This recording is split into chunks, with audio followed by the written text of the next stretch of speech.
We need affordable housing, we need market rate housing. To meet the growing demand, creating more housing options in South Bend. Area leaders and developers have been very busy this year. Mayor James Mueller's team has been working breaking ground and announcing new affordable housing projects to increase the supply and access. Mayor hopes to help transform this neighborhood. When you hear the term affordable housing, you're probably thinking this is only a need for people in poverty, but it's not. For Kristen Davis, she makes a decent living. Rising rents have outpaced her monthly income.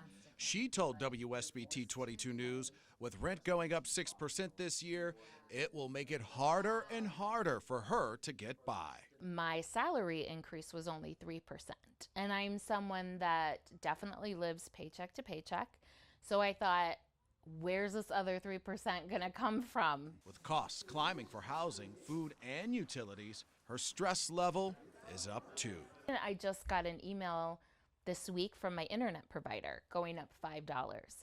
And even that caused a panic. And you think $5 isn't that much, but it is when you're budgeting to the penny for everything that you do. Kristen's dilemma is not unique. Many of you shared on Facebook that you were forced to move, downsize, or stretch your paycheck to afford local rent prices. Prosperity Indiana's housing study shows Indiana ranks as one of the worst in the Midwest for the number of people who spend more than 30% of their income on housing. If you are spending more than 30% of your income on housing costs, then your housing costs burden, and so you don't have affordable housing. Low-income working families, seniors, caregivers, and disabled households, single-parent households, and some black and brown Hoosiers are among the hardest-hit groups in Indiana. In St. Joe County, about 3/4 of these vulnerable groups are severely cost-burdened, spending more than half of their income on housing. So is Indiana in a housing crisis? I think Indiana is now in a housing affordability crisis. There's no denying it.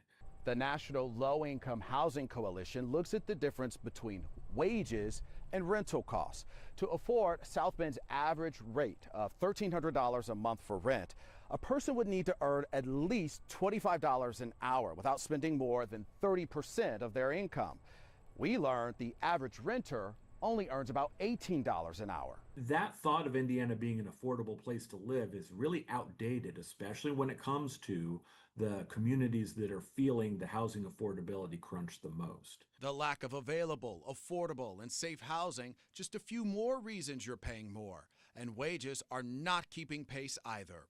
Data from Prosperity Indiana shows that 14 of Indiana's 20 most common jobs don't pay enough to afford the rent. Well, those numbers are eye-opening. Do you believe that this is another example that affordability is not just a poor problem? So jobs like home health care aides, some manufacturing jobs that used to pay the rent just a few years ago no longer do. So just 2 years ago, 9 of the top 20 jobs didn't pay the rent, and now it's 14 of those top 20 occupations. That obviously makes it a lot harder to pay all those other bills, utilities, groceries, all the basics. Until wages catch up or more homes are built, Hoosiers will be forced to make tough choices. For Kristen, that means finding a second job, a new job, or leaving the place she loves. I do work hard. I've had a career since I was 16, and I work full-time, and I have a decent job. So it does frustrate me because I think, how do people do it?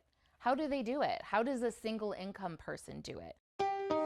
I'm John Paul. Thanks for watching. Here's another video for you to watch. Also, please take a moment to subscribe to our channel.